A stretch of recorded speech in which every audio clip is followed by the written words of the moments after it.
ఓం నమో బ్రహ్మాదిభ్యో బ్రహ్మ విద్యా సంప్రదాయకర్తృభ్యో వంశ ఋషిభ్యో మహద్భ్యో నమో గురుభ్యః. మంగళం గురుదేవాయ మహనీయ గుణాత్మనే సర్వలోకశరణ్యాయ సాధురూపాయ మంగళం. హరి ఓం. శ్రీ గురుభ్యో నమః. కూజంతం రామరామేతి మధురం మధురాక్షరం ఆరుహ్య కవితా శాఖాం వందే వాల్మీకి కోకిలం.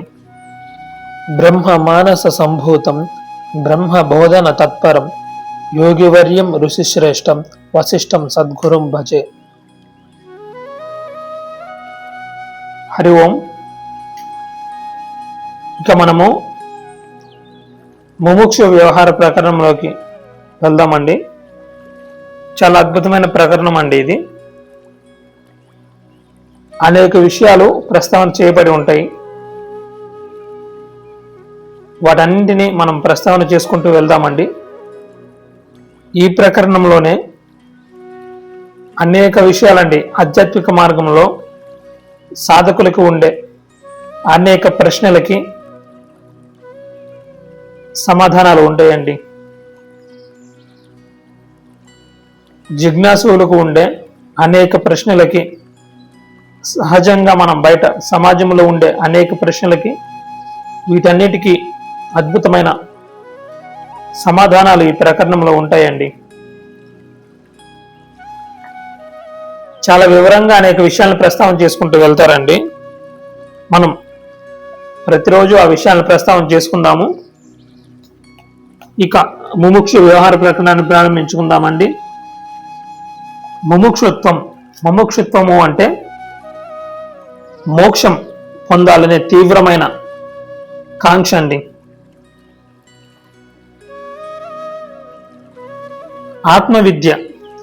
ఆత్మవిద్యను ఉపదేశించడానికి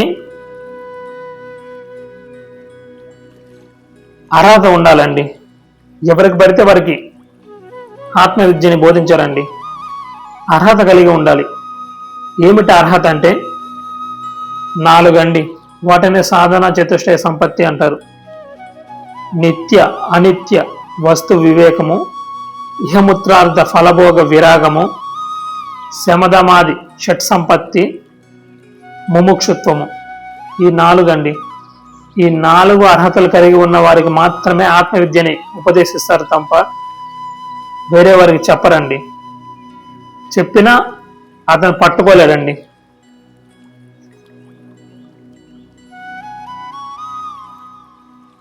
ఈ 4 చిట్ట చివరిది ముముక్షుత్వం.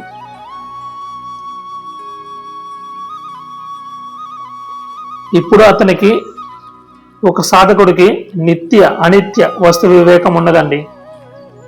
వైరాగ్యం ఉన్నది. ఇహముత్రార్థ ఫలభోగ విరాగము అంటే వైరాగ్యం ఉన్నది. శమదమాది షట్ సంపత్తి ఇది కూడా ఉన్నది.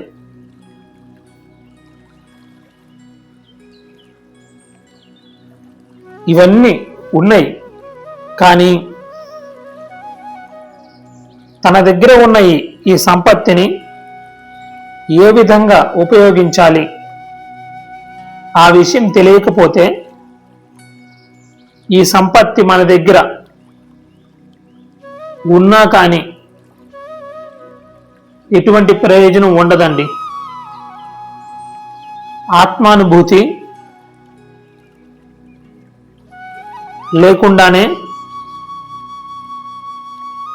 ఉండిపోతుంది. చిత్త విశ్రాంతి లభించకుండానే తొలగిపోతుంది. ఆ ఉన్న సంపదని ఎలా వాడుకోవాలో తెలియాలండి. లేకపోతే చిత్త విశ్రాంతి లభించదు, ఆత్మానుభూతి కలగదు. ఆ చిత్త విశ్రాంతి అండి ఇదేనండి. ప్రస్తుతం శ్రీరాముడి పరిస్థితి కూడా ఇదే అంటున్నారండి. తత్వ వివేచన చేసి ఆయన తెలుసుకోవాల్సిందంతా తెలుసుకున్నాడు.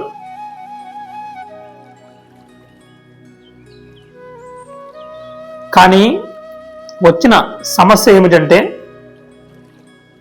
చేసిన వివేచన ద్వారా ఎలా ఆనందంగా ఉండాలో శ్రీరాముడికి తెలియటం లేదు. కాబట్టే ముముక్షువైన వాడు, ముముక్షువైన వాడు ఏ రకంగా వ్యవహరించాలి, అతని యొక్క ప్రవర్తన ఎలా ఉండాలి, ఇటువంటి అనేక విషయాలు ప్రస్తావన చేయబోతున్నారండి.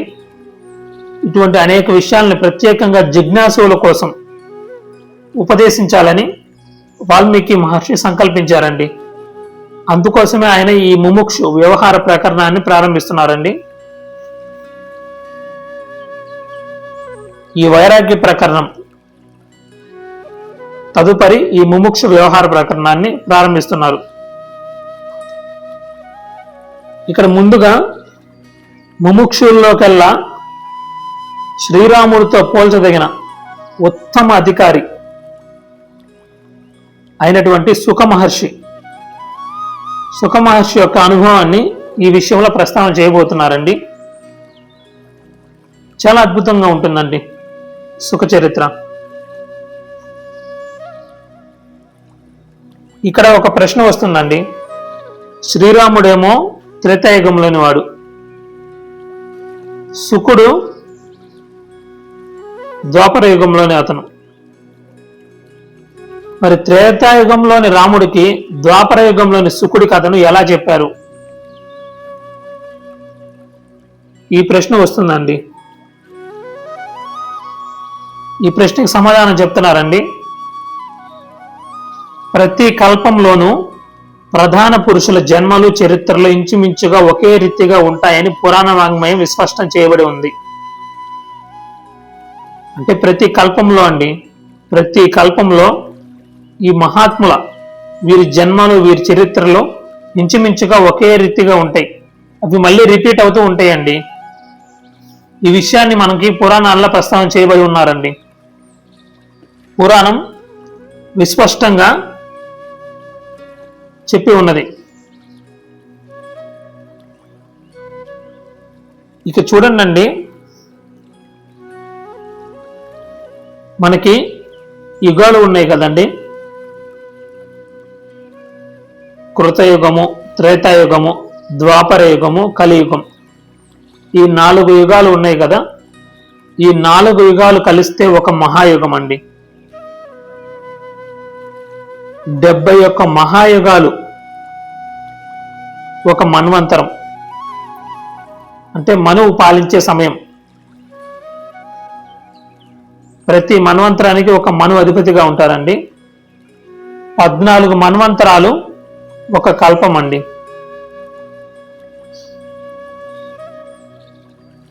ప్రస్తుతం మనం శ్వేతవరాహ కల్పంలో, కల్పం పేరు శ్వేతవరాహ కల్పం, 7వ వైవస్వత మన్వంతరంలో 28వ మహాయుగంలోని కలియుగంలో ఉన్నామండి. ఎక్కడ ఉన్నాము? శ్వేతవరాహ కల్పం. ఇప్పుడు నడుస్తున్న కల్పము శ్వేతవరాహ కల్పం అండి. దీంట్లో 7వ మన్వంతరం నడుస్తుంది. ఈ మన్వంతరానికి అధిపతి వైవస్వత మను అండి. ఈ 7వ మన్వంతరంలో 28వ మహాయుగం నడుస్తుందండి. ఈ 28వ మహాయుగంలో కృతయుగము, త్రేతాయుగము, ద్వాపర యుగం అయిపోయినాయి. ప్రస్తుతం కలియుగం నడుస్తుంది. ప్రతి మన్వంతరంలో,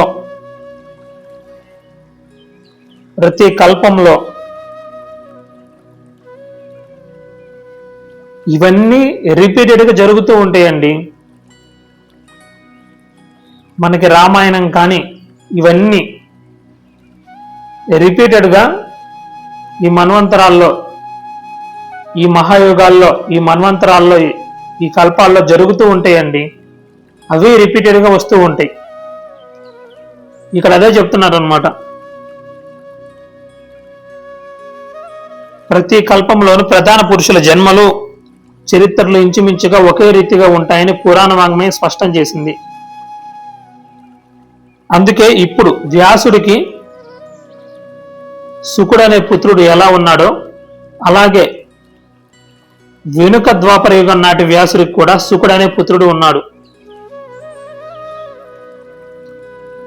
ఇలా ఈ చక్రం అనేది పరిభ్రమిస్తూ ఉంటుందండి. ఇలా రిపీటెడ్గా జరుగుతూనే ఉంటాయండి. అందువలన మనకి యోగ వాసిష్టంలో ఇప్పుడు చెప్పబోయే సుఖ చరిత్ర పాత ద్వాపర యుగం నాడు వ్యాస పుత్రుడైన శుకుడి చరిత్ర అని మనం గ్రహించాలండి. ఇప్పుడు సుఖ చరిత్రలోకి మనం వెళ్దాము.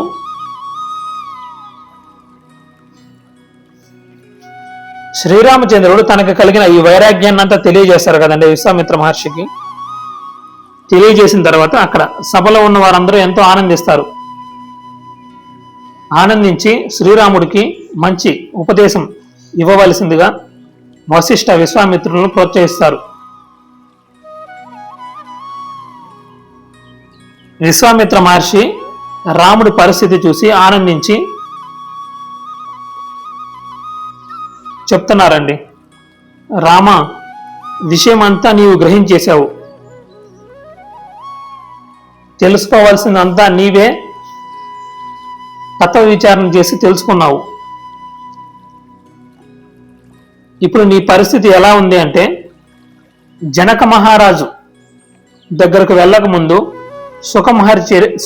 సుఖ మహర్షిలాగా ఉన్నది. ఇప్పుడు నీ పరిస్థితి జనక మహారాజు దగ్గరకు వెళ్ళక ముందు సుఖ మహర్షి యొక్క స్థితి ఎలాగైతే ఉన్నదో నీ స్థితి కూడా అలాగే ఉన్నది. జనకుడు 2 మాటలు చెప్పేసరికి శుకుడి మనస్సు మీద పట్టిన ఆ పై ధూళి ఇట్టే ఎగిరిపోయింది. అతనికి శాశ్వత శాంతి లభించింది. మేము కూడా నీ హృదయం అనే అద్దం మీద పట్టిన ధూళిని తుడిచివేయాలి, అదేమీ పెద్ద పని కాదు రామా అంటున్నారండి. అంటే జనక మహారాజు దగ్గరకు వెళ్ళక ముందు శుకుని యొక్క మానసిక స్థితి ఎలా ఉన్నదో శ్రీరామచంద్రుని యొక్క స్థితి అలా ఉన్నదండి. ఇంతలో విశ్వామిత్ర మహర్షి ఈ విషయాన్ని ప్రస్తావన చేసి మరొక విషయాన్ని చెప్పబోతూ ఉంటే శ్రీరామచంద్రుడు ఆపుతారండి. మహర్షి ఆగండి, శుకుడి మనస్సు మొదట విశ్రాంతిని పొందలేదని తరువాత పరమశాంతిని పొందిందని మీరు చెప్పారు. అది ఎలా జరిగిందో దయచేసి నాకు వివరించండి. ఆ విషయాన్ని నాకు ఆ శుకుని యొక్క విషయాన్ని నాకు వివరించి చెప్పండి అని ప్రార్థిస్తారు. అప్పుడు విశ్వామిత్ర మహర్షి సుఖ మహర్షి యొక్క చరిత్రను వివరిస్తున్నారండి. రామా, వ్యాసపుత్రుడైన శుకుడు తండ్రి దగ్గరే ఉంటూ తపస్సు చేసుకుంటూ ఉండేవాడు. అయితే అతనికి త్వరలోనే ఈ లోకయాత్రను గురించిన విమర్శ బయలుదేరింది. అచ్చం నీలాగే ఆలోచించాడు. ఆయన కూడా నీలాగే లోకాన్ని పరిశీలించి తెలుసుకోవాల్సిన విషయాన్ని అంతా తెలుసుకున్నాడు. నీలాగే ఆయనకు కూడా వివేకం కలిగింది.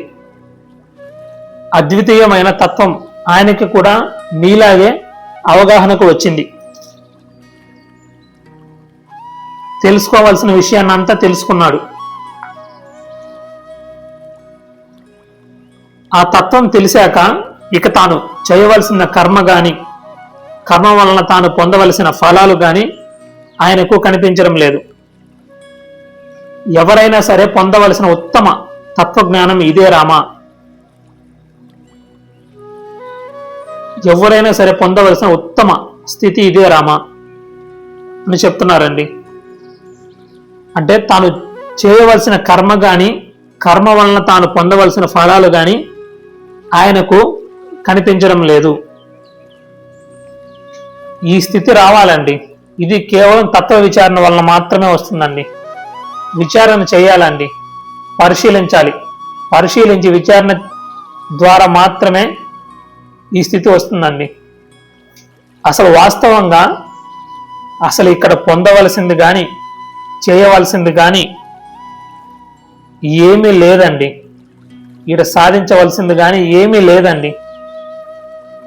లేనిపోని భారాలన్నీ మీద వేసుకొని మానవుడు అలసి సొలసి మరణిస్తున్నాడు తప్పనించి. ఇక్కడ ఏమీ లేదండి. ఇక్కడ తాను పొందవలసింది కానీ సాధించవలసింది కానీ ఏమీ లేదు. లేనిపోని భారాలన్నీ మీద వేసుకుంటున్నాడండి మనిషి. మీద వేసుకొని సతమతమైపోతున్నాడు. అందుకే పూజ్య గురుదేవులు విద్యాప్రకాశానందగిరి స్వాముల వారు తత్వసారంలో ఒక గొప్ప మాట అంటారండి. భారమేమీ లేకయుండన్న దృశ్య వస్తువు భారమే అని తెలుసుకోరన్న. దృశ్య వస్తువు అంటే మనం చూసేదండి. భారమేమీ లేకయుండన్న దృశ్య వస్తువు భారమే అని తెలుసుకోరన్న. బయటి భారము లోని భారము భారమంతయు తొలగి వైచి భారరహితంబైన ఆత్మలో కాపురంబును కలిగియుండుము అంటారండి. చాలా గొప్ప మాట అండి ఇది. ఈ భారాలన్నీ వదిలేయాలండి. లేనిపోని భారాలు.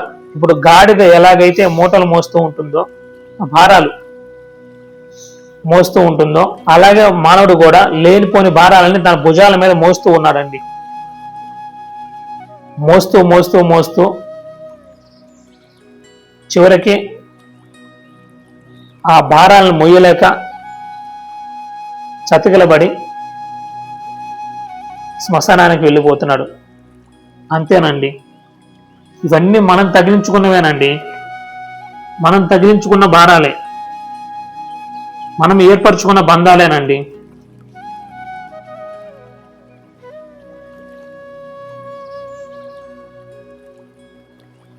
చూడండి, ఇప్పుడు మన ఇంట్లో గోడ మీద బల్లి ఉందనుకోండి, ఆ బల్లి చచ్చిపోతే మనకి ఏం బాధ అనిపించదు. అదే మన ఇంటిలో పిల్లి చనిపోతే అరే అని కొంచెం బాధ అనిపిస్తుంది. అదే మనం పెంచుకున్న కుక్క చనిపోతే ఇంకొంచెం బాధ అనిపిస్తుంది. అదే మన ఇంటిలో లేక మనకి ఆత్మీయుడైన ఒక వ్యక్తి చనిపోతే ఇంకా అసలు ఆ బాధ చెప్పడానికి వీలు లేదు. బల్లి చనిపోయినప్పుడు మీకు బాధ లేదు, పిల్లి చనిపోయినప్పుడు మీకు అంతకేం అనిపించలేదు, కుక్క చనిపోయినప్పుడు మీకు బాధ అనిపిస్తుంది, మనిషి చనిపోయినప్పుడు బాధ అనిపిస్తుంది. అంటే ఇంటెన్సిటీ లెవెల్స్ ఉన్నాయి చూసారా అండి. ఇవి మనం ఏర్పరచుకున్నవండి. మనం ఏర్పరచుకున్న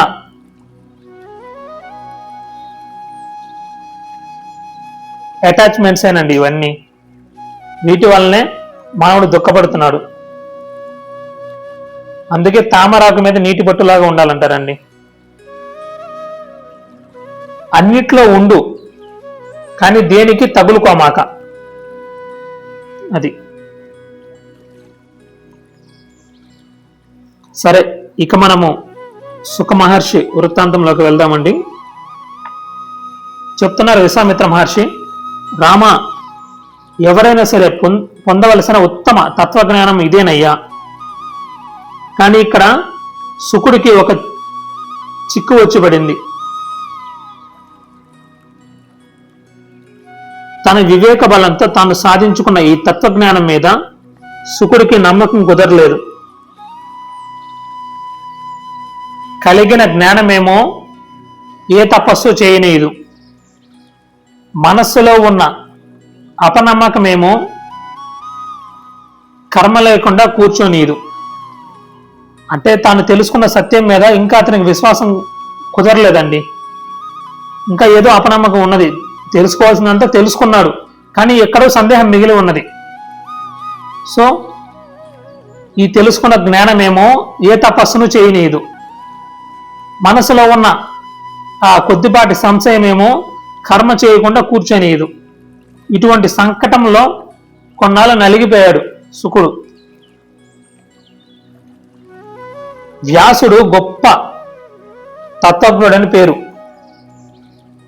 ఆయన ఎప్పుడూ తపస్సు చేస్తూ ఉంటారు, తీరిక లేకుండా ఉండేవాడు. నిజంగా తత్వజ్ఞానం కలిగిన వాడికి ఇంత తపస్సు ఎందుకు? ఏమి కోరి తండ్రి ఈ తపస్సు చేస్తున్నాడు శుకుడికి అర్థమయ్యేది కాదు. ఒకరోజు మేరు పర్వత శిఖరం మీద వ్యాసుడు కొంచెం తీరిగ్గా కూర్చొని కనిపించాడు. వెంటనే శుకుడు తండ్రి దగ్గరికి వెళ్ళి సాష్టాంగ నమస్కారం చేసి ప్రశ్నిస్తారు, తండ్రి, నన్ను ఒక సందేహం పట్టుకుని పిశాచంలా పీడిస్తూ ఉన్నది. దయతో నా సందేహాన్ని నివృత్తి చేయండి. మానవ లోకం నుంచి బ్రహ్మలోకం వరకు ప్రతి జీవికి సంసారం కనిపిస్తోంది. గొప్ప సత్యం అండి ఇది. ఈ భూలోకంలోనే కాదండి, స్వర్గలోకం, నరకలోకం, ఈ బ్రహ్మలోకాలు ఎక్కడికి వెళ్ళినా కానీ ప్రతి లోకంలో ఈ సంసారం ఉందండి.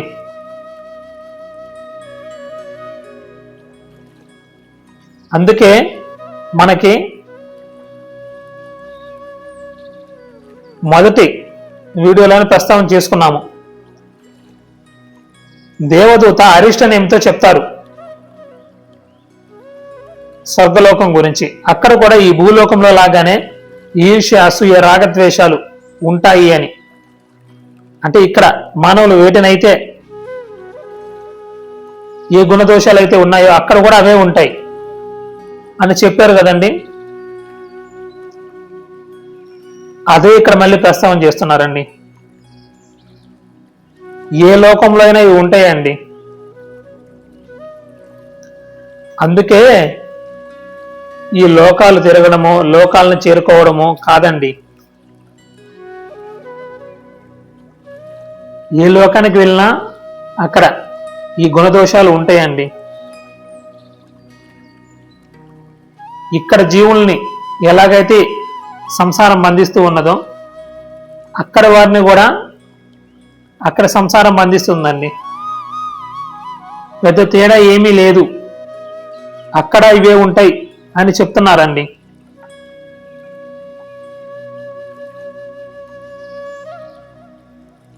ఇంకా అడుగుతున్నారండి, అసలు ఈ సంసారము ఎలా పుట్టింది, ఎలా పోతుంది? అసలు ఇంతకన్నా గొప్ప చిక్కు ప్రశ్న ఒకటి ఉంది. తండ్రి, అసలు ఈ సంసారం ఎవరికి పట్టుకోంది? నా దేహానిక, నా ఇంద్రియాలక, నా మనస్సుక, నా ప్రాణానిక, లేక వీటి సముదాయానిక? ఇవేవి కాక ఆ నిర్వికార చిన్మాత్రానికే ఈ సంసారం పట్టుకుందంటారా? అసలు దేనికి సంసారం పడితేనేమి దుఃఖం నాకు పడుతోంది? ఇది పోయేది ఎలా? దయచేసి వివరించండి. గొప్ప ప్రశ్న అండి ఇది. దుఃఖము పోయేది ఎలా? దయచేసి వివరించండి. ఈ దుఃఖాన్ని తొలగించుకోవడమేనండి. శుకుడు అడిగిన ఈ ప్రశ్నకి వ్యాసుడు సంతోషిస్తాడండి. శుకునిలో కలిగిన ఈ తత్వ జిజ్ఞాసకు వ్యాసుడు చాలా సంతోషిస్తాడు. చూడండి, ఇక్కడ వ్యాసుడు కనుక తలుచుకుంటే మహాభారతం లాగా విస్తారంగా మాట్లాడగలడు. వద్దనుకుంటే బ్రహ్మసూత్రాలలాగా సంక్షేపంగా మాట్లాడగలడు. ఇప్పుడు కొడుకుతో ఎలా మాట్లాడాలని కొంచెం ఆలోచిస్తున్నాడు.